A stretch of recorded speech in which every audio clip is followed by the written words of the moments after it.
উপস্থিত সকলকে আমার আন্তরিক শ্রদ্ধা জানাই।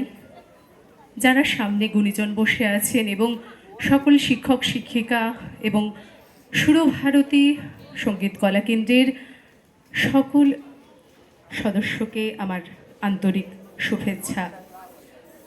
সুরভারতীর কথা একটু এক লাইন বলি। সবসময় আমরা তাদের কাছ থেকে খুব ভালো পরিষেবা পেয়ে থাকি।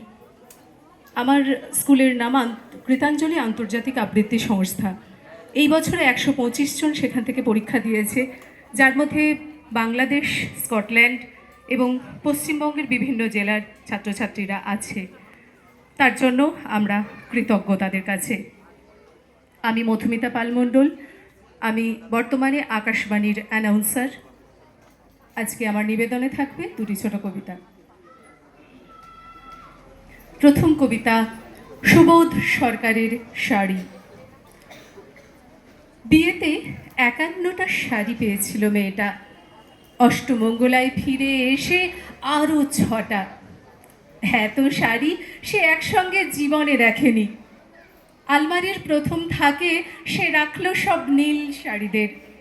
হালকা নীল একটাকে জড়িয়ে ধরে বলল, তুই আমার আকাশ। দ্বিতীয় থাকে রাখলো সব গোলাপিদের।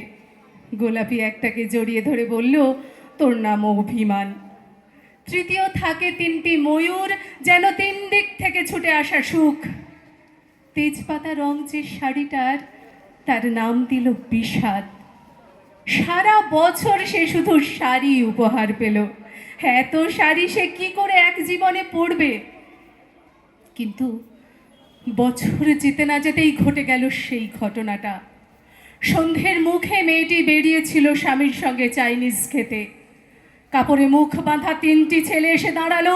স্বামীর তল পেটে ঢুকে গেল 12 ইঞ্চি ওপর থেকে নিচে নিচে নেমে ডান দিকে, যাকে বলে এল। পড়ে রইল খাবার। চিলি ফিশ থেকে তখনও ধোঁয়া উড়ছে। এর নাম রাজনীতি, বলেছিল পাড়ার লোকেরা। বিয়েতে 51টা শাড়ি পেয়েছিল মেয়েটা, অষ্টমঙ্গলায় ফিরে এসে আরও 6টা। একদিন দুপুরে শাশুড়ি ঘুমিয়ে আলমারি থেকে সমস্ত শাড়ি বের করে 6তলার বারান্দা থেকে সে উড়িয়ে দিল নিচের পৃথিবীতে। শাশুড়ি পরিয়ে দিয়েছেন তাকে সাদা থান। 19 বছরের একটা মেয়ে, সে একা। কিন্তু সেই থানও এক ঝটকায় খুলে নিল 3 জন পাড়ার মোড়ে।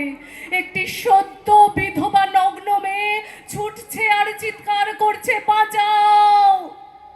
পেছনে 3 জন, সে কি উল্লাস! নির্বাক পাড়ার লোকেরা।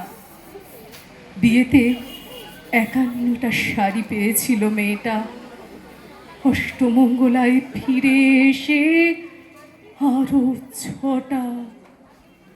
ধন্যবাদ।